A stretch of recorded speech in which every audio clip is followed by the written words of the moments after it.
नमस्कार. सखी सह्याद्रीमध्ये मी रूपलक्ष्मी चौगुले शिंदे आपल्या सगळ्यांचं मनापासून स्वागत करते. सेव्ह फ्यूल्स मीन्स सेव्ह मनी. इंधनाची बचत म्हणजे आर्थिक बचत. अशा प्रकारचा संदेश देणारे भित्तीपत्रकं किंवा जाहिराती आपल्यापर्यंत पोहोचत असतात. मंडळी, या जाहिराती हा संदेश आपल्यापर्यंत पोहोचवते ती PCRA ही संस्था, भारत सरकारची ही संस्था आहे, अर्थात पेट्रोलियम कन्झर्वेशन रिसर्च असोसिएशन. या संस्थेच्या माध्यमातून सातत्याने लोकांमध्ये ही जनजागृती केली जाते की पेट्रोल, डिझेल, गॅस यासारख्या इंधनांची तुम्ही काळजीपूर्वक वापर करा. आता अशा पद्धतीने जनजागृती करणारी एखादी संस्था आपल्याकडे स्थापन करावी लागते. याचा अर्थच असा आहे की आपण तो वापर जो आहे तो काळजीपूर्वक करत नाही आहोत. एकूणच असं म्हटलं जातं की पूर्ण जगामध्ये आज फक्त पुढच्या 30 वर्षात पुरतील एवढाच इंधनाचा साठा आपल्याकडे उपलब्ध आहे आणि मागणी दिवसेंदिवस वाढत चाललेली आहे. म्हणजे मागणी आणि पुरवठा याच्यातलं हे जे खूप मोठं व्यस्त प्रमाण आहे ते जर भरून काढायचं असेल तर आजच या विषयावर खूप गांभीर्याने विचार करण्याची गरज आहे. आपल्याला हे सर्व इंधन जे आहे ते खूप काळजीने वापरण्याची गरज आहे, कारण आपण अत्याधुनिक झालेलो आहोत. आज आपलं सगळं जगणं जे आहे ते यंत्राच्या माध्यमातून आपण करत आहोत. म्हणजे खूप मोठ्या प्रमाणामध्ये आपण इंधनाचा वापर करतो. हे सरळ सरळ आहे, हे उघड आहे.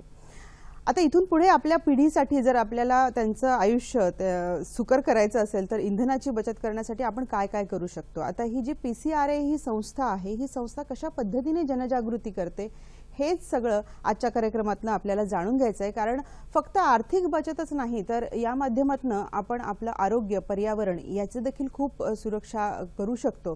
कारण आपण बघतो की देशाची आर्थिक घडी याच्यावर बरीच अवलंबून आहे. मंडळी, आपण खूप मोठ्या प्रमाणामध्ये पेट्रोल, डिझेल हे सगळे इंधन एक्सपोर्ट करत असतो. तर एक प्रकारे आपण देशाच्या आर्थिक ह्याला आपण सहाय्यही करू शकतो जर आपण इंधन बचत केली तर. एकूण सगळं या कार्यक्रमातून आज आपल्याला जाणून घ्यायचं आहे. त्यामुळे आजचा आपला विषय काय आहे तो बघा. आजचा आपला विषय आहे पेट्रोलियम बचत, काळाची गरज. या विषयावर माहिती देण्यासाठी आमंत्रित केलेला आहे संदीप पाध्ये यांना. संदीप पाध्ये हे पेट्रोलियम आणि प्राकृतिक गॅस मंत्रालय, भारत सरकारच्या पेट्रोलियम संरक्षण अनुसंधान संघाचे संयुक्त संचालक आहेत. महत्त्वाच्या विषयावर आज आपण चर्चा करणार आहोत. फक्त चर्चा करायची नाहीये मंडळी, कारण या विषयाच्या बाबतीत असं म्हटलं जातं की आपल्याला हे सगळ्या गोष्टी माहिती असतात पण आचरण प्रयत्न करणार आहोत. त्यामुळे पुन्हा एकदा या विषयावर चर्चा करणार आहोत. चर्चेला सुरुवात करते, पण तत्पूर्वी तुम्हाला या विषयाच्या संदर्भामध्ये आमच्या गेस्टना काही प्रश्न विचारायचे असतील तर या नंबरवर आपण संपर्क साधू शकता. आमचे नंबर बघा 24908050 24988050. मुंबई बाहेरचे प्रेक्षक आणि मोबाईलवरनं संपर्क साधण्यासाठी 022 या STD कोडचा आपण वापर करायचा आहे. तेव्हा कार्यक्रमाला सुरुवात करते. सर, सखी सह्याद्रीमध्ये मनापासून मी आपलं स्वागत करते. जसं मी सुरुवातीला म्हणाले ना, अनेक गोष्टी असतात ज्या आपल्याला माहिती असतात. म्हणजे जसं स्वच्छता ही आवश्यक आहे, पण जेव्हा असं एखादं अभियान राबवलं जातं ना तेव्हा मग आपण त्याच्या बाबतीत जागृत होतो. आपल्याला माहिती असतं की स्वच्छता खूप गरज आहे, काळाची गरज आहे. तसंच या बाबतीतही आपण म्हणू शकतो ना सर की या सर्व इंधनांची बचत करणं हे अत्यावश्यक आहे, हे प्रत्येकाला माहिती आहे, पण कृतीत होत नाही. आणि ते कृतीत व्हावं म्हणून सातत्याने त्यांच्यावर आपण या गोष्टीचा भडीमार करत असतो एका प्रकारे की तुम्ही हे अशा अशा पद्धतीने इंधन वाचवू शकता. आजच्या कार्यक्रमातून आपल्याकडनं सखोल जाणूनच घेते. पण सुरुवातीला सर, ही जी PCRA संस्था आहे ही आपल्याकडे कधी स्थापन झाली, तर स्थापन करण्याच्या पाठीमागचा उद्देश काय होता त्याच्यावर आपण चर्चा करूयात. PCRA म्हणजे पेट्रोलियम कन्झर्वेशन रिसर्च असोसिएशन, ह्या संस्थेला 1973 मध्ये त्यावेळेस एक ऑइल क्रायसिस झाली होती. मला वाटतं या कार्यक्रमाला बघणारे जेवढे लोक आहेत त्यावेळेस बरेच लहान असतील, स्टुडंट असतील, यंग डेज मध्ये असतील. तर त्यावेळेस एक पहिली oil crisis, world oil crisis म्हणतो आपण, 1973 मध्ये झाली होती. त्यावेळेस भारत सरकारने बरेच स्टडी ग्रुप्स बसवले होते आणि त्याच्यातनं असं एनालिसिस केली लोकांनी की आपण जर ऊर्जेचा वापर, म्हणजे इथे मी पेट्रोलियम आणि एनर्जी दोन्ही एकत्रच डील करणार आहे, तर ऊर्जेचा वापर जर आपण सांभाळून केला तर आपल्याकडे बरेच फील्ड आहे, त्याच्यात एक 10 ते 20% बचत आपण करू शकतो. आणि म्हणून मग 1976 मध्ये PCRAचा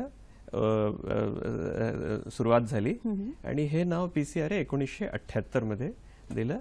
ही संस्था केंद्र सरकारच्या पेट्रोलियम आणि प्राकृतिक वायू मंत्रालयाच्या अंतर्गत ही संस्था स्थापन करण्यात आली. सर, ही संस्था या साली आपण स्थापन केली आहे असं म्हणता, पण मुळात उद्देश जो आहे पाठीमागचा तोही आपण सांगितला, पण आजच्या काळामध्ये जर आपण विचार केला सर, तर या संस्थेचं कार्य किती महत्त्वाचं आहे, काय आपण त्याच्यावर प्रकाश टाकू शकतो? जेव्हा या संस्थेची सुरुवात झाली होती तर आम्ही त्यावेळेस आमचा मोटिव्ह होता की सेव्ह पेट्रोलियम प्रॉडक्ट. हो. बऱ्याच वर्षानंतर त्याच्यात एक नवीन डायमेन्शन आली की सेव्ह मनी. आणि तुम्ही आजच्या काळात जे विचारता ते आजच्या काळात सेव्ह एन्व्हायरमेंट, असे आता 3 मोटिव्स या संस्थेचे झाले की save petroleum, save money and save environment. तर आजच्या काळात जर मी तुम्हाला पीसीआरए बद्दल एक माहिती द्यायची सुरुवात करतो की पीसीआरएच्या कुठल्या ऍक्टिव्हिटीज आहेत. स्क्रीनवर बघा, पीसीआरए च्या ऍक्टिव्हिटीजचं मी हे दाखवलंय, एक व्हिज्युअल दाखवलंय. इंडस्ट्रियल सेक्टर आहे, म्हणजे औद्योगिक क्षेत्रात आम्ही बरंच काम करतो. ट्रान्सपोर्ट म्हणजे वाहतूक क्षेत्र आहे, तिथे सर्वात जास्त डिझेल आणि ऊर्जेचा कन्झम्पशन जो आहे तो ट्रान्सपोर्ट क्षेत्रात आहे. मग डोमेस्टिक फील्ड, जे घरगुती गॅस आपण म्हणतो, एलपीजी, आणि कृषी, ऍग्रिकल्चर, हे 4 क्षेत्रांमध्ये पीसीआरएचा फोकस आहे. कारण की ह्या 4 क्षेत्रांमध्ये पेट्रोलियम कन्झम्पशन आहे. आणि जर एक रफ आयडिया मी तुम्हाला दिला तर वाहतूक क्षेत्रात एक 40 ते 50% आपलं फ्यूल कन्झम्पशन, पेट्रोलियम कन्झम्पशन 40 ते 50% वाहतूक क्षेत्रात आहे. इंडस्ट्रीमध्ये एक 18 ते 20% आहे. घरगुती क्षेत्रातही एक 10-12% जवळपास घरगुती गॅसचा वापर आहे. आणि बॅलन्स एक 5 ते 10% जे ते ऍग्रिकल्चर क्षेत्रात आहे. बरं, म्हणजे सगळ्यात जास्त आपण म्हणतोय की दळणवळणाची जी साधनं आहेत त्याच्यावर आपण खूप जास्त इंधन वाया घालवतोय, असं आपण थोडक्यात त्याचा जर शब्द वापरला तर चुकीचा ठरणार नाही, की ज्याच्यातला खूप मोठा आपण बचत करू शकतो. बरोबर सर? तुम्ही अगदी बरोबर म्हणाला मॅडम. या संस्थेचं एकच स्लोगन आहे की आम्ही म्हणतो पेट्रोलियम आपण वाया जे म्हणजे वेस्ट जे करतोय तर वेस्ट नका करू. आम्ही म्हणतो याचा ज्युडिशियस यूज करा, म्हणजे जिथे गरज आहे तिथे वापर करा. कारण की ऊर्जा आणि इंधन हे देशाच्या प्रगतीकरता तेवढंच फारच महत्त्वाचं गरजेचं आहे. तर आमच्या कुठल्याही स्टडीजमध्ये आम्ही हे नाही म्हणत की ऊर्जेचा वापर बंद करा, पण त्याचा ज्युडिशियस वापर करा, योग्य वापर करा. जिथे गरज असेल तिथे वापर करा. आणि जिथे वेस्टेज होतोय, आणि ते बऱ्याच स्टडीजमध्ये बघण्यात आलंय. मला असं वाटतं की आपले दर्शक जे बघतात त्यांनाही बऱ्याच गोष्टी माहीत असतील की कुठे आपण पेट्रोलियम वेस्ट करतोय. तर आता या पुढच्या चर्चेमध्ये बरोबर, आपल्याकडनं ते पॉइंट्सच घ्यायचे मला सर, की ते असे कुठल्या छोट्या छोट्या गोष्टी आहेत की जिथे आपण खरं इंधन बचत करू शकतो. जाणून घेते, पण तत्पूर्वी आपल्याला फोन आलेला आहे. प्रदीप देशमुख अंधेरीवरनं प्रश्न विचारतायत. बोला प्रदीपजी. मला असं म्हणायचंय की सार्वजनिक वाहनांची क्वालिटी खूप सुधारली पाहिजे. आणि मुख्य म्हणजे ही जी खासगी वाहने आहेत, 4 चाकी आणि 2 चाकी, त्याची संख्या आपण स्वतःहून कमी केले ना तर पेट्रोलचं खूपच कन्झम्पशन कमी होईल. आणि त्याच्यासाठी आपण सगळ्यांनी पुढाकार घ्यायला पाहिजे, तुमच्यासारख्या संघटना आणि जनता आणि राज्य सरकार. कारण हा फार मोठा आंतरराष्ट्रीय प्रश्न आहे. काही वर्षांनी ह्याच्यामुळे फार मोठे पोल्युशनचे फार मोठे आजार पसरणार आहेत, आणि त्याला आपण बघ सगळेच जण जबाबदार असू. मुख्य म्हणजे स्वतःहून वाहनांची, खासगी वाहनांची संख्या कमी करायला पाहिजे.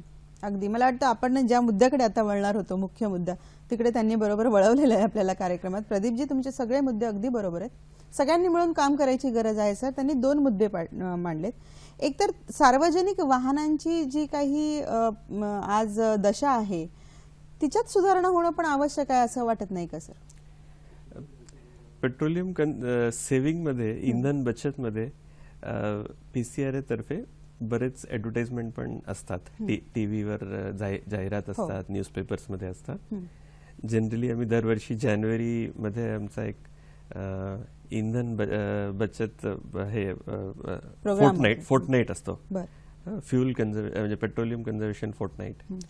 त्या फोर्टनाईटच्या वेळेस आम्ही जे ऍडव्हर्टाइजमेंट दाखवतो, मला असं वाटतं की जे देशमुखजींनी आता जो प्रश्न विचारलाय त्या गोष्टी आम्ही कव्हर करतो. मला वाटतं की जे मला म्हणायचं होतं ते देशमुखजींनी माझ्या आधीच म्हणून दिलं.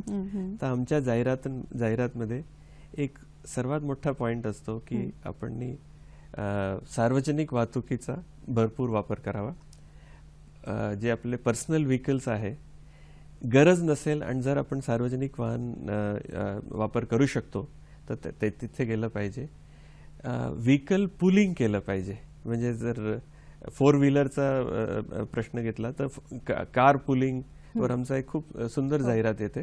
त्याच्यात मला वाटतं परत जानेवारीमध्ये ती जाहिरात बघायला मिळेल की आपल्याकडे असं म्हटलं जातं की जनरली कार ट्रॅव्हल करताना ॲव्हरेज एका गाडीची जी ऑक्युपन्सी 1.5 पॅसेंजर आहे, 1.5 ते 2 पॅसेंजर. ज्या गाडीमध्ये ज्या कारमध्ये 4 जण बसू शकतात तिथे एका माणसासाठीच वापरलं जातं सर, 1 ते 1.5 माणसासाठी, 2 माणसांसाठी. तो ॲव्हरेज तो 1.5 आणि 2च्या मध्ये येतो. आणि म्हणून जे देशमुखजींनी म्हटलंय की खासगी 2 चाकी आणि 4 चाकी वाहनं जे आहे त्याचा कमी वापर करावा.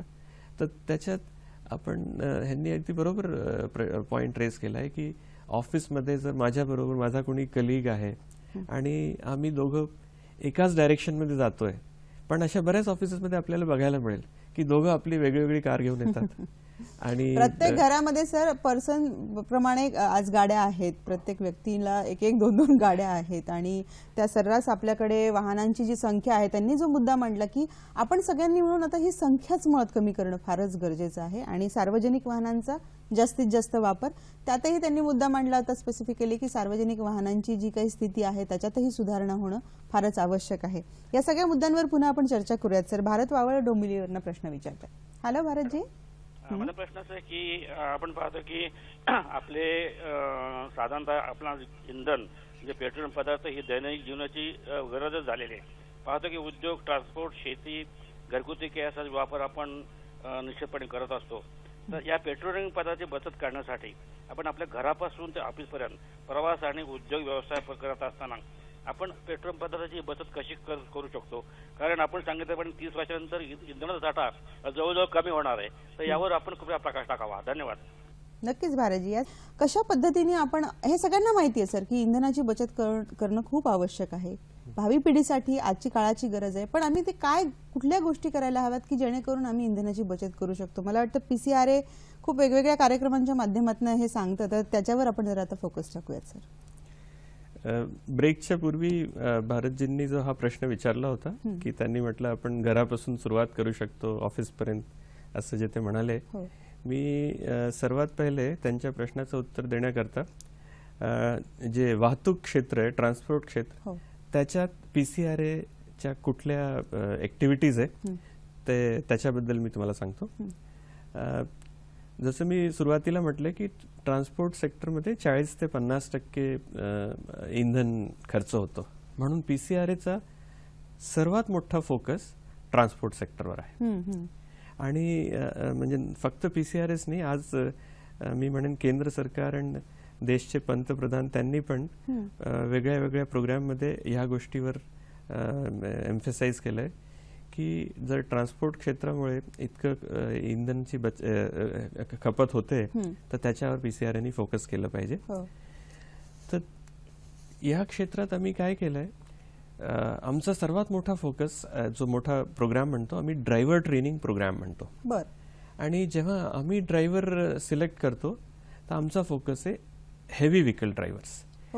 कारण की तिथे इंधनाची खपत सर्वात जास्त आहे. जसं एक साधारणपणे आपण जर बघितलं की एक 2 व्हीलर घेणारा माणूस पेट्रोल पंपावर एक 5 लिटर पेट्रोल घेईल. कारचा मालक आहे तो 20 ते 30 लिटर पेट्रोल घेईल. पण हेवी व्हेकल्समध्ये 300-400 लिटर एका ट्रिपमध्ये ते फ्युलिंग करतात. म्हणून फोकस जो आहे तो हेवी व्हेकल ड्रायव्हरचा आहे. सर, मग हे जे ड्रायव्हिंग ट्रेनिंग आहे तुमचं, त्याच्यातनं कसं आपण त्यांना शिकवता इंधन वाचवायचं, त्याच्याकडे येते. थोडंसं थांबवते. फोन आहे, श्रीकृष्ण पाडगावकर बोलतायत आपल्याशी. काय म्हणतात आधी घेते. हॅलो. हॅलो. हा नमस्कार. नमस्कार. माझा प्रश्न असा आहे की पुण्यासारख्या ठिकाणी, ही अर्थात 10 वर्षापूर्वीची आकडेवारी आहे, की पुण्यासारख्या ठिकाणी केवळ सिग्नलच्या ठिकाणी जर गाडी बंद केली तर रोजचं जवळजवळ 60,000 लिटर पेट्रोल वाचतं असं म्हटलं जातं. हो. तर सिग्नलच्या ठिकाणी केवळ गाडी आपली बंद केली तरी सुद्धा कितीतरी पेट्रोल वाचेल. याबाबत आपलं म्हणणं काय आहे? धन्यवाद. नक्कीच. मला वाटतं एक मुद्दा त्यांनी आता जो तुम्ही मांडणार होता तो त्यांनी समोर ठेवलेलाच आहे. सिग्नलच्या ठिकाणी जर गाडी बंद केली, पण मला वाटतं त्याच्यातही काही असे हे ठरवून दिलेलं ना 15 सेकंद वगैरे, त्याच्याबद्दलही जरा फोकस करूयात आपण. पीसीआरएच्या जाहिरातमध्ये ही गोष्ट तुम्हाला वाचायला मिळेल की जर सिग्नलवर 15 सेकंड पेक्षा जास्त थांबायचं असेल तर आपण इंजिन बंद केला पाहिजे. हे 15 सेकंद का सर? ते 15 सेकंड कारण की काय आहे की इंजिन रिस्टार्ट करण्यात पण एक म्हणजे ऑफ आणि ऑन करण्यात पण जो एक्स्ट्रा फ्यूल ते जास्त फ्यूल जातं, म्हणून त्याच्याकरता एक 15 सेकंदाची लिमिट ठेवली आहे. तर आणि आजकाल आपल्याकडे प्रत्येक सिग्नलवर मोरलेस टायमर्स आहे, तर आपण ते बघून जर 15 सेकंड असेल तर आपण हे बंद करू शकतो. आणि हे जे पुण्याच्या प्रेक्षकांनी जो पॉइंट म्हटलाय तिथूनच मी सुरुवात करतो की पीसीआरएनी ड्रायव्हर ट्रेनिंग करता जी मागच्या काही वर्षापासून हे प्रोग्राम्स आमचे आहे. आम्ही जे आपले स्टेट ट्रान्सपोर्ट अंडरटेकिंग आहे, म्हणजे महाराष्ट्रात आपलं महाराष्ट्र MSRTC आहे, ह्यांनी पुण्याहून प्रश्न विचारला, पुण्याला PMPML आहे, या सर्व ऑर्गनायझेशन्स बरोबर आमचे training programmes, driver training programme चालू आहे. आणि आम्ही जे ड्रायव्हर्सला ट्रेनिंग देतो त्याच्यातले काही 4-5 मुद्दे मी प्रेक्षकांच्या माहिती करताही सांगतो. मला खात्री आहे की प्रेक्षक म्हणतील की या गोष्टी आम्हालाही माहित आहे, पण जर आपण बघितलं तर रस्त्यावर फॉलो करताना त्याच्याकडे लक्ष देत नाही, आपण मागे राहतो. नक्की सर, कुठले पॉइंट्स? काही पॉइंट्स आहे मी सांगतो जे आमच्या ड्रायव्हर ट्रेनिंग प्रोग्राम मध्ये स्टेट ट्रान्सपोर्ट बरोबर आम्ही कव्हर करतो. एक पहिला मुद्दा असतो की ओव्हर स्पीडिंग. आपल्याला माहित असतं की पुढे ट्रॅफिक सिग्नल आहे, पुढे टर्निंग आहे आणि तिथे जाऊन आपल्याला हळू करायचं आहे, पण आपण बघतो की म्हणजे मेजॉरिटी ट्रॅव्हलर आजही खूप फास्ट जातात, मग तिथे जाऊन शेवटी सिग्नलवर थांबतात. त्या प्रोसेसमध्ये त्यांचा एक तर इंधनचा खर्चही वाढतो आणि सेफ्टी रिस्क पण एक क्रिएट होते. तर तसं पीसीआरएचा विषय इंधन बचतवर आहे, पण त्याच्याबरोबर सेफ्टी पण अनुषंगाने येतोच तो विषय. बरोबर. पण मी हे बघितलंय की काही म्हणजे यंगस्टर्स पर्टिक्युलरली ते 2 व्हीलर्सवर सिग्नल पर्यंत जातात, एकदम फास्ट जातात, मग तिथे जाऊन ब्रेक लागतात. तुमच्या व्हेकलचा वेअर अँड टेअरही वाढतोय आणि तुमचं इंधन पण जास्त खर्च होत आहे. आणि म्हणून ओव्हर स्पीडिंग आणि अँटिसिपेटिंग दी सिग्नल्स अँड कर्व्स हा एक आम्ही मुद्दा आहे जो आम्ही ड्रायव्हर्सला शिकवतो. पण ड्रायव्हर्स बरोबर जी ट्रेनिंग असते ती एक साधी ट्रेनिंग नसते, ती 3 दिवसाची ट्रेनिंग असते. आणि पहिल्या दिवशी आम्ही त्यांना एक 5 ते 10 किलोमीटर त्यांच्या पद्धतीने चालवायचा चान्स देतो. त्या 5 ते 10 किलोमीटर मध्ये पीसीआरएचा जो ट्रेनर या इन्स्ट्रक्टर असतो तो त्यांचे सर्व ड्रायव्हिंग हॅबिट्स रेकॉर्ड करतो, त्याच्यात काय चुका आहे ते सर्व नोट करतो. आणि त्याच्यानंतर ट्रेनिंग प्रोग्राम मध्ये मग त्यांना दाखवलं जातं की तुम्ही जे 10 किलोमीटर बस चालवली आहे तुमचा कन्झम्पशन किती होता, कारण की आम्ही त्याच्यावर एक फ्यूल टँकही बसवतो, मेजर करतो की त्यांनी 10 किलोमीटर करता किती फ्यूल त्याचा वापर झाला. आणि मग 3 दिवसाच्या ट्रेनिंगच्या शेवटल्या दिवशी आम्ही परत त्यांना त्याच व्हेकलवर त्याच कंडिशन मध्ये तितकाच तुम्ही चालवून आणि किती इंधन खर्च झाला ते बघता तुम्ही, तर किती सेव्ह झालेलं असतं. आणि आमचा एक जो स्टँडर्ड एक्सपिरियन्स आहे आणि हा ऑल इंडिया फिगर आहे की एक 10 ते 15% सेव्हिंग फक्त ह्या 3 दिवसाच्या ट्रेनिंग नंतर रेकॉर्ड होते, म्हणजे इट इज ऑन रेकॉर्ड. आता प्रश्न असा येतो की याच्यात बिहेवियरल पॅटर्न पण इन्क्लूड आहे. तर म्हणून बऱ्याच वेळा आम्हाला स्टेट ट्रान्सपोर्ट म्हणतात की याचे रेग्युलर ट्रेनिंग ठेवा, म्हणजे रिफ्रेशर कोर्स सारखं. नाही तर काय होतं की आज जो ड्रायव्हर शिकून गेलाय मग 4-5 महिन्यानंतर जेव्हा तो आपल्या जुन्या सवयीप्रमाणे चालवू लागतो तर परत त्याचं इंधनचा जो ग्राफ आहे इंधन खपतचा तो परत त्याचा वर जातो. हो. आणि हे जे- वारंवार ट्रेनिंग देणं गरजेचं आहे हा. या सगळ्यांना. तर आम्ही जनरली एक प्रत्येक 3 वर्षानंतर आम्ही रेकमेंड करतो की हे ट्रेनिंग सर, तर त्या ट्रेनिंग मध्ये तुम्ही पहिला मुद्दा सांगितला की तुम्ही स्पीडवर थोडंसं तुमचं कंट्रोल असलं पाहिजे किंवा सिग्नल किंवा वळणावर तुम्हाला आधीच जेव्हा माहिती आहे तेव्हा तिथे स्पीड कमी केली पाहिजे. पहिला पॉईंट. आणखी दुसरा पॉईंट कुठला आहे सर? दुसरा पॉइंट असा आहे सडन ब्रेक, म्हणजे ज्याला समर सॉल्ट पण आपण म्हणतो हो. की सडन ब्रेक आपण ड्रायव्हरनी अवॉइड केला पाहिजे. ओके. म्हणजे सिग्नल तर एक प्रश्न झाला, पण अदरवाईज ट्रॅफिकमध्ये चालवताना जर आपल्याला दिसतंय की पुढे ट्रॅफिक आहे, पुढे टोल आहे, तर sudden brake should be avoided. बरोबर. त्यांनी पण गाडीचं विअर अँड टेअर वाढतं आणि फ्युल कन्झम्पशन वाढतं. गिअर सिलेक्शन बरोबर असलं पाहिजे. बऱ्याच वेळा असं होतं की आपण एक सवयीप्रमाणे या काही वेळा आपण शेजारच्या पॅसेंजरची गप्पा गोष्टी करताना आपण सेकंड गिअरमध्ये चालवतो, पण नंतर कळतं की थर्ड गिअरची वेळ आली आहे, या थर्डमध्ये चालवतोय तर फोर्थ गिअरची वेळ आली आहे. तर करेक्ट सिलेक्शन ऑफ गिअर. आणखीन एक पॉइंट जो आम्ही ड्रायव्हर्स करता सांगतो, idling of vehicle should be avoided. आयडलिंगचं एक मी तुम्हाला साधं एक्झाम्पल सांगतो. आपण बऱ्याच वेळा, म्हणजे हे मी स्वतः एक्सपिरियन्स केलं, मी ते प्रेक्षकांबरोबर शेअर करतो. मी बऱ्याच वेळा पुणे मुंबईचा प्रवास केला आहे. पुणे स्टेशनवर आपण जातो आणि पुणे स्टेशनवर सर्व लक्झरी बसेस तिथून स्टार्टिंग पॉईंट आहे. पॅसेंजर्सला अट्रॅक्ट करायकरता त्या बसेस ऑन कंडिशनमध्ये असतात आणि काही वेळा बघितलं आहे की आपल्या बसल्यानंतर ती बस एक 10, 15, 20 मिनिटं नंतर चालते, पण तोपर्यंत आणि तुम्ही केव्हाही जाल तर त्यांना दाखवायचं असतं की बस 2 मिनिटात निघणार आहे. ते अननेसेसरी जे ते व्हेकल सुरू आहे तिथे तुम्ही बंद करणंच गरजेचं तर आहे. खूप इंधन वाचवू हा जो शकतो आपण. आयडलिंग आहे हो. हा पण अवॉइड केला पाहिजे. बरं सर, पुढच्या मुद्द्याकडे येते. उमा महाजन आपल्याला प्रश्न विचारतात. आधी तो प्रश्न घेते. हॅलो. खूप चांगलं आहे. जेथे जेथे शक्य आहे पेट्रोलियमचा पर्याय म्हणून सौर हो. ऊर्जा होऊ शकतं का? मी असं वाचले की वाहनांना सुद्धा इंधन म्हणून सौर ऊर्जा उपयोगात हो. आणलं जातं. आपलं काय मत आहे? नक्कीच नक्कीच सर, पर्याय आपण दिलेच पाहिजेत. आज इंधन वाचवायचं तर ह्या गोष्टी ज्या आपण सांगतात ह्या महत्वाच्याच आहेत की तुम्ही ड्रायव्हिंगचं ट्रेनिंग घेतलं आणि योग्य प्रकारे ड्रायव्हिंग केली तर भरपूर आपण इंधन वाचवू शकतो. पण आपण या इंधनाच्या ऐवजी सौर ऊर्जेचा वगैरे वापर करू शकतो का? अनेक बॅटरीवर चालणाऱ्या देखील टू व्हीलर्स किंवा व्हेकल्स आपल्याकडे आहेत, त्याचा आपण किती वापर करू शकतो त्याबद्दल?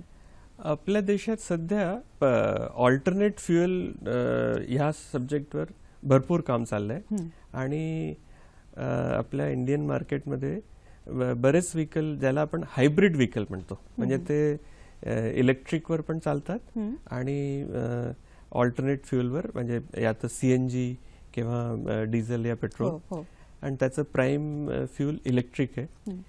अजून त्यांची सुरुवात झाली आहे, म्हणजे मागच्या बऱ्याच वर्षापासून आहे मार्केटमध्ये. आणि त्याच्यात इलेक्ट्रिक व्हेकल्स ज्या आहे ते it is environment friendly, pollution नाही आहे. सध्या ह्या सर्व गोष्टी आपल्याकडे अजूनही असं म्हटलं की एक R&D स्टेजवर आहे, कारण की ज्या हायब्रिड व्हेकल्स येतात ते त्यांची एक ड्रायव्हिंगची लिमिट आहे. म्हणजे त्याच्यात बॅटरी ऑपरेटेड असल्याने त्याचं बॅटरी रिचार्ज किती किलोमीटर नंतर करायचा त्याच्यावर एक अनुसंधान चाललंय. त्याच्यातही बरीच सुधारणा आहे. आणि जो हा गोरेगावहून आपल्याला प्रश्न विचारला प्रेक्षकांनी, त्याच्यावर पण भारत सरकार आणि आपलं रस्ते आणि वाहतूक मंत्रालय त्याच्यावर बरंच काम चाललंय त्या ऑटोमोबाईल मॅन्युफॅक्चरर्स बरोबर. एक उत्तम पर्याय होऊ शकतो सर, त्याच्याविषयी जर सखोल ज्ञान प्रेक्षकांना मिळालं किंवा वापरणाऱ्यांना मिळालं. सर, आणखी एक मुद्दा मगाशी तुम्ही जो बोलला होतात ना, तो फार महत्वाचा वाटतो की जो आपल्याला माहिती असूनही ज्याच्याकडे लक्ष दिलं जात नाही. एकतर त्या गाडीमधलं किंवा 4 व्हीलर मधलं वजन जे अननेसेसरी आहे ते जर कमी केलं तर त्याचा परिणाम थेट आपल्या इंधनाशी आहे, इंधन बचताशी आहे. मी त्या मुद्द्याला वर बोलायच्या आधी एक स्लाइड आहे माझी ती मी प्रेक्षकांबरोबर शेअर करायचं इच्छुक आहे. बरं बरं, ही स्लाइड बरं आपण स्क्रीनवर आता बघू शकतो. ठीक आहे सर, आपण कंटिन्यू माहिती द्या. PCRA नी बरीच रिसर्च केल्यानंतर ड्रायव्हिंग स्पीड, एक जी आयडियल ड्रायव्हिंग स्पीड जिथे सर्वात जास्त फ्युल एफिशियन्सी असते ती आहे 45 to 55 kilometre per hour. He most ideal speed आहे. आता ह्याच्यात नवीन रिसर्च, ॲक्च्युली हा क्षेत्र असा आहे की ह्याच्यावर बरंच R&D आणि रिसर्च चालू असतं. नवीन रिसर्च प्रमाणे आता ह्याला स्पीड सोडून आपण RPM पण कनेक्ट केलं आहे. आता आपण म्हणतो की एक 1500 ते 2000 म्हणजे स्टँडर्ड 1500 RPM म्हणतात ते. पण त्याची स्पीड आपण चेक केली तर ही 55च्या जागी एक 60-62 ह्या रेंजपर्यंत येते. पण अजूनही बऱ्याच गाड्यांमध्ये, बऱ्याच व्हेकल्समध्ये RPM मीटर नाही आहे. तर ड्रायव्हिंग स्पीड जर आपण बघितलं तर 45 to 55 किलोमीटर पर आवर ही एक आयडियल स्पीड आहे. बरोबर आहे. बरं सर, जो व्हेकलच्या वजनाचा मुद्दा आहे किंवा त्याच्यावर अनवॉन्टेड गोष्टी त्याच्यामध्ये स्टोअर करणं, ठेवणं, हा जो मुद्दा आहे त्याच्याकडे येऊयात. महत्वाचा मुद्दा आहे तो की व्हेकलमध्ये तुमचं किती वजन आहे, किती अनवॉन्टेड गोष्टी तुम्ही स्टोअर केलेल्या आहेत, त्याच्यावर पण इंधन बचतीचा बराच मुद्दा अवलंबून आहे. त्याबद्दल काय सांगाल सर? बऱ्याच वेळा आम्ही हेवी व्हेकल्समध्ये हे अनालिसिस केलं आहे. आपले जे खाजगी वाहन आहे त्याच्यातही बघितलं आहे की लोक आपल्या डिकीमध्ये जुनं बरंच काही सामान, पुस्तकं, जुन्या जर्नीमध्ये जो बॅग वापरला होता ते ठेवतात. Extra weight, extra baggage leads to higher fuel consumption. तर म्हणून त्या गोष्टीलाही आपण काळजी घेतली पाहिजे की कुठल्याही गाडीमध्ये काही अननेसेसरी सामान नसलं पाहिजे. मी तुम्हाला एक स्पीड लिमिट बद्दल बोलत होतो, ती 45 ते 55 सांगितल्यानंतर एक कारचं इंजिन ट्युनिंग रेग्युलर बेसिसवर केलं पाहिजे. त्याच्यानंतर त्याचा जो इंजिन ऑइल असतो तो प्रॉपर यूज केला पाहिजे, जो म्हणजे मॅन्युफॅक्चररने रेकमेंड केला आहे. कारण की चुकीचा इंजिन ऑइल वापर करण्यातही इंधनाचा खर्च जास्त वाढतो. बरोबर. एअर फिल्टर्स वेळेवर रिप्लेस केले पाहिजे, त्याची जी रेग्युलर फ्रिक्वेन्सी आहे. कारण की एअर फिल्टर्स चोक होतात, त्याच्यामुळे पण इंधन वाढतं. टायर प्रेशर हा फार एक महत्वाचा मुद्दा आहे. त्याच्यात म्हणजे आम्ही असं म्हणतो की चुकीचा टायर प्रेशर असल्यावर म्हणजे up to 5 to 10% extra fuel consumption शक्य आहे जर तुमच्या टायरमध्ये एक 25% प्रेशर कमी असेल. तर टायर प्रेशर रेग्युलरली चेक केलं पाहिजे. बरोबर आहे सर. ह्या सगळ्या वैयक्तिक गोष्टी आपण सांगतच आहोत की या सगळ्या वैयक्तिक पातळीवर आपण घ्यायच्या काळजी आहे की जे व्हेकलची काळजी आहे, आपल्या चालवण्याची जी काही पद्धत आहे याच्यामध्ये बदल केला तर आपण बरंच काही इंधन वाचवू शकतो. त्याचप्रमाणे सर, मध्यंतरी आपल्या ऑड इव्हन स्कीम सारख्या स्कीम्स आल्या होत्या की तशा जर काही आपण राबवल्या किंवा टोलवर आपण खूप वेळ जी गाडी थांबलेली असते, गाडी सुरू असते, तिथे पण बरंच इंधन वाया जातं. तर या संदर्भामध्ये सरकारी पातळीवर काय विचारणा होते सर? तुम्ही टोलचा फार चांगला मुद्दा मांडलाय. कारण की टोलवर एक स्टडी आम्ही केली होती, त्याच्यात असं समजण्यात आलं होतं की काही टोल जे आहे तिथे 7 ते 8 मिनिटं टोलवर थांबावं लागतंय. आणि त्याच्यामुळे जो फ्यूल कन्झम्पशन आहे तो पण एक 8 ते 10 रुपयाचं फ्यूल त्या पॉइंटवर कन्झम्पन होत आहे. म्हणजे टोलच्या व्यतिरिक्त तुम्ही 8 ते 10 रुपये पेट्रोलमध्ये, डिझेल, इंधनामध्ये वाया घालवताय. तर आपल्याकडे आता बऱ्याच सुधारणा चालल्या आहे आणि टोलवर स्मार्ट कार्ड आणि टोलवर म्हणजे तुमचा व्हेकल तिथून पास होताना जे टोल चार्जेस आहेत ते तुमच्या अकाउंटला डेबिट होतील. अशा बऱ्याच स्कीम्सवर प्लॅनिंग चालू आहे आणि मला वाटतं एक एक करून ह्याची सुरुवात होणार आहे. ह्याच्यावर केंद्र शासनाचे वेगवेगळे मंत्रालय काम करतात आणि मला वाटतं पुढे मागे लोकांना या गोष्टी पण बघायला मिळतील. आणि टोलवर जे आपल्याला वेळ वाया जातोय आणि वेळ बरोबर इंधन आणि जे पर्यावरणाला नुकसान आपण करतोय त्या गोष्टीलाही आपण अवॉइड करू शकतो. सर, एक फार महत्वाचा मुद्दा आहे. फॉरेन कंट्रीजमध्ये आपण बघितलेलं आहे की तिथे मॅक्झिमम सायकलिंगचा वापर केला जातो जिथे शक्य आहे तिथे, किंवा काही काही ठिकाणी तर असं बंधनच घातलंय की तिथपर्यंत तुमची गाडी येईल, पार्क होईल, तिथे तुमचे सायकल स्टँड असेल, तिथनं तुम्ही सायकलवर तुम्हाला जिथे जायचं तिथे जाऊ शकता. अशा पद्धतीच्या स्कीम्स आपल्याकडे जास्तीत जास्त निर्माण व्हाव्यात आणि त्याचा तब्येतीलाही खूप चांगला सकारात्मक त्याचा फायदा आहे किंवा पर्यावरणासाठी ते उत्तम आहे. असं काही आपण करतोय का मोठ्या पातळीवर? तुम्ही हा जो मुद्दा मांडला आहे हा मला वाटतं की आता ऑल अक्रॉस कंट्री एक लोकांमध्ये एक जनजागृती आहे. मी बघितलंय आता प्रत्येक सिटीमध्ये सायक्लॉथॉन या काही इव्हेंट अशा प्रत्येक सिटीमध्ये होता. ते पहिले फक्त मोठ्या मोठ्या सिटीजमध्ये व्हायच्या, पण आता मी बघितलंय आणि मी एक आणखीन त्या कार्यक्रमांमध्ये बघितलंय की लोक म्हणतात आता आम्ही आठवड्यातनं एक दिवस तरी सायकलनी आपल्या ऑफिसपर्यंत जायचा प्रयत्न करू. मेट्रो सिटीजमध्ये हे किती शक्य आहे मला माहीत नाही, पण जिथे ट्रॅव्हल डिस्टन्स कमी आहे तिथे मला वाटतं की लोकांनी ह्या गोष्टीवर काळजीपूर्वक विचार केला पाहिजे. आणि सायकलच्या वापरनी तुम्ही अगदी बरोबर म्हटलं की त्यांनी आपल्या हेल्थवर पण त्याचा चांगला परिणाम आहे आणि पर्यावरण पण चांगला परिणाम आहे. PCRA ॲज ए ऑर्गनायझेशन आम्ही मागच्या 2 वर्षापासून मुंबईमध्ये जो वर्ल्ड एन्व्हायरमेंट डे असतो ज्याला 5 जूनला ग्लोबली सेलिब्रेट करतात, तर 5 जूनला 2 वर्षापासून जे सायकल रॅली म्हणा मुंबईच्या BKC मध्ये होते आणि PCRA त्याच्यात अगदी म्हणजे ऍक्टिव्हली सहभाग करताय त्या रॅलीमध्ये. हे मागच्या 2 वर्षापासून मी बघतोय, पण आता हळूहळू जनजागृती आहे. मी म्हणजे जर कारण की आमचं ऑफिस वेस्टर्न रिजन, संपूर्ण वेस्टर्न रिजन बघतोय. मध्य प्रदेशमध्ये मागच्या आठवड्यात इंदोरमध्ये एक मोठी सायकल रॅली झाली, ते त्यांनी गिनीज बुक मध्ये ते नाव टाकायला थोडक्यात सायकलिंग सारखा जो पर्याय आहे तो एकदम उत्तम पर्याय आहे आणि त्याचा नागरिकांनी जास्तीत जास्त वापर करणं गरजेचं. आजच्या कार्यक्रमात आपण पुन्हा एकदा म्हणजे माहिती आहे सगळ्या जणांना, बऱ्याच जणांना, परंतु त्याचा अवलंब जो आहे तो आपल्याकडे होत नाही किंवा आपल्याला माहिती असूनही आपण ती अनिच्छा असते, आपण करणं टाळत असतो. त्याचा वापर आपण करूयात. सर, आपण ट्रान्सपोर्टवर बऱ्यापैकी चर्चा केलेली आहे, बरेच मुद्दे सांगितलेले आहेत जे महत्त्वाचे मुद्दे आहेत. मग ते सिग्नलच्या ठिकाणचं असेल, टोलच्या ठिकाणचं असेल किंवा तुमच्या वाहनाची कशा पद्धतीने काळजी घ्या, तुमचं ड्रायव्हिंग कसं असलं पाहिजे, या सगळ्या गोष्टींना आपण बऱ्यापैकी इंधन वाचवू शकतो. असा एक सर्वसाधारण PCRAचा प्रोग्राम आहे. आपण जर औद्योगिक क्षेत्राकडे वळालो सर, तर औद्योगिक क्षेत्रामध्ये PCRA कशा पद्धतीने काम करतं किंवा असं कुठल्या गोष्टी आहेत की ज्याच्या माध्यमातून औद्योगिक क्षेत्रात आपण बऱ्यापैकी इंधन किंवा ऊर्जेची बचत करू शकतो? जसं मी सुरुवातीला सांगितलं की ट्रान्सपोर्ट नंतर जो दुसरा इम्पॉर्टंट सेक्टर आहे तो औद्योगिक क्षेत्र आहे, जिथे एक 18 ते 20% इंधनची खपत आहे. तर या क्षेत्रात PCRA एक आम्ही एनर्जी ऑडिट, आमचे बरेच प्रोग्राम आहे, त्याच्यातला एक सर्वात मोठा ती स्टडी असते, त्याला आम्ही एनर्जी स्टडी पण म्हणू शकतो. तर म्हणजे ऊर्जा अभ्यास म्हटला तरी चालेल.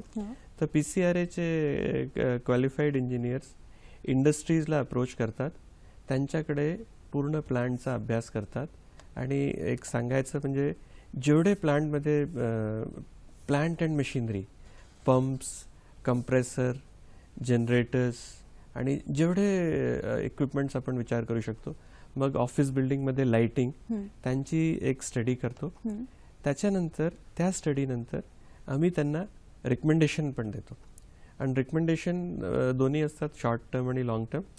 काही रिकमेंडेशन्समध्ये आम्ही त्यांना सजेस्ट करतो की समजा एक साधारण म्हटलं की समजा जुना पंप या कंप्रेसर जो 10-12 वर्षापासून प्लांटमध्ये चालू आहे, पण त्याच्या अभ्यासमध्ये हे कळलं की ह्याच्यात एनर्जी कन्झम्पशन खूप जास्त होतंय, तर आम्ही त्याच्यात अनालिसिस करून सांगतो की जर तुम्ही ह्याला चेंज केलं तर पुढच्या 18 महिन्यात किंवा 24 महिन्यात या मॅक्सिमम 3 वर्षात तुमची कॅपिटल कॉस्ट रिकवर होईल आणि मग त्याच्यानंतर तुमची कंटिन्युअस सेव्हिंग आहे. तर असे प्रत्येक इक्विपमेंटची आम्ही स्टडी करून त्यांना एक रिकमेंडेशन देतो. आम्ही त्याचा फॉलोअप पण करतो. म्हणजे आम्ही फक्त अभ्यास करून इंडस्ट्रीला सोडत नाही, म्हणजे आम्ही त्याला हँड होल्डिंग म्हणू शकतो.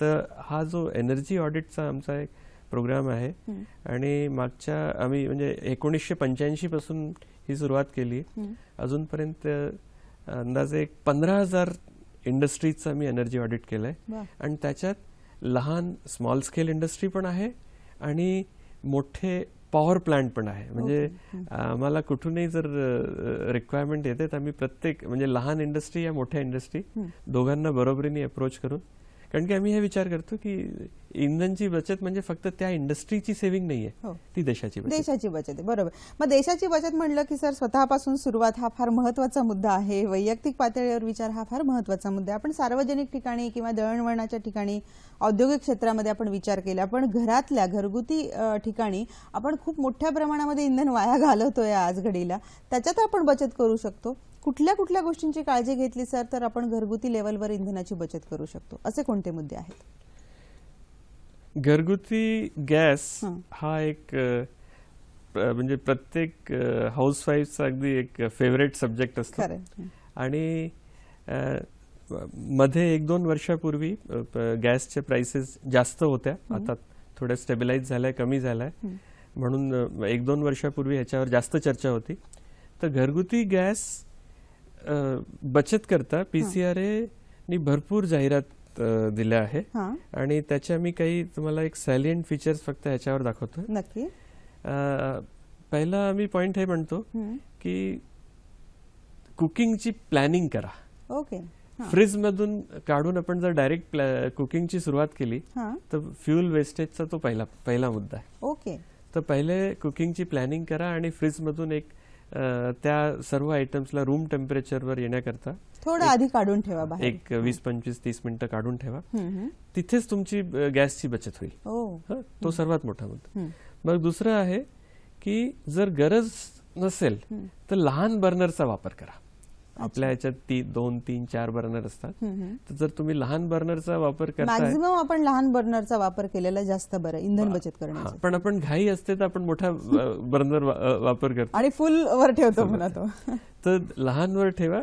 हा दुसरा पॉइंट बघा, मी याच्या प्रेझेंटेशन मध्ये पण लिहिलंय. बरं. की दोघांचा एक फरक दाखवलाय की दोन्हीमध्ये 1 तासात एक 3 रुपये 80 पैसे हे गॅसच्या प्राइसवर कॅल्क्युलेशन डिपेंड करते. जर 1 तास लहान आणि मोठा बर्नर वापरलाय तर एवढा फरक येतो. अच्छा, म्हणजे एवढी बचत आपण करू शकतो. पण हे 1 तासाची ह्याला तुम्ही 1 महिन्याचे विचार करा. आणि pressure cooker is the most recommended mode for, म्हणजे आता प्रेशर कुकर घरगुती म्हणजे झालंय, पण तरी बरेच लोक जे प्रेशर कुकर नाही युज करत आहे, कारण की प्रेशर कुकर मध्ये एनर्जी सेव्हिंग सगळ्यात जास्त. आणि जसं एक आपण हे जे पल्सेस वगैरे जे डाळ आणि हे करतो त्याला सोक करून ठेवा पाण्यात. अच्छा. म्हणजे ही जुनी पद्धत आपल्या घरी होती, पण कोणी त्याचं कारण नव्हतं सांगितलं. आता लोकांकडे वेळ नाहीये, त्यांना पटकन सगळं करायचं आहे. पण जर आपण डाळी वगैरे भिजत घातल्या आणि मग त्या शिजायला ठेवल्या तर तेवढंच आपलं इंधनाचं बचत आपण करू शकतो. या छोट्या छोट्या गोष्टी आहेत, पण काळजी घेतली तर बराच बचत त्याच्यात माध्यमातून होणार आहे. सर, त्याच्या बरोबरीने घरगुती रेफ्रिजरेटर किंवा अशा ज्या काही वस्तू आहेत, स्टार रेटिंग हल्ली मार्केटमध्ये आपण बघतो, तर ते स्टार रेटिंग इंधन बचतीसाठी किती महत्वाचं आहे त्याविषयी काय प्रकाश टाका? स्टार रेटिंग हा केंद्र शासनाच्या अंतर्गत एक bureau of energy efficiency BEE त्यांचा हा प्रोग्राम आहे. PCRA पण त्याच्यात ऍक्टिव्हली पार्टिसिपेट करते. आणि जसं काही वर्षापूर्वी आपल्याकडे फ्रीज, रेफ्रिजरेटर म्हणजे त्याला काही स्टार रेटिंग नव्हती. आता आपण बघतो मार्केटमध्ये तर आपल्याला 2 star, 3 star, up to 5 star पर्यंत बघायला मिळतं. तर त्याच्यात बरेच रेकमेंडेशन PCRA जेव्हा कुठलीही एनर्जी ऑडिट करत आहे त्यावेळेस ह्याच्यावर रेकमेंडेशन देतात की जर तुमचा वापर जास्त आहे तर तुम्ही हायर स्टार रेटिंगचा प्रॉडक्ट वापर करा. आणि आता हा स्टार रेटिंग हळूहळू आपल्या LPG स्टोव्स मध्ये पण येणार आहे. म्हणजे ऑलरेडी मार्केटमध्ये 2 स्टार रेटिंगचे स्टोव्सची सुरुवात झाली आहे. आणि जसं आता लोक फ्रीज आणि एअर कंडिशनरच्या वेळेस स्टार रेटिंग बघतात मार्केटमध्ये, ते पण दिसायला सुरुवात होईल. अजून सुरुवात आहे, पण PCRA त्या याच्यावर फार ऍक्टिव्हली प्रयत्न करते. म्हणजे मला असं वाटतं की पुढच्या काही महिन्यात, 1-2 वर्षात मार्केटमध्ये आपल्याला स्टार रेटेड LPG स्टोव्स पण दिसतील. अरे वा. आणि त्याच्यातही इंधनची बचत आहे. नक्कीच. आपल्याला एक फोन आलेला आहे. जयंत जोशी ठाण्यावरनं बोलतायत. काय म्हणतात बघूयात. हॅलो. जयंत जोशी ठाण्यावरनं बोलतोय. बोला.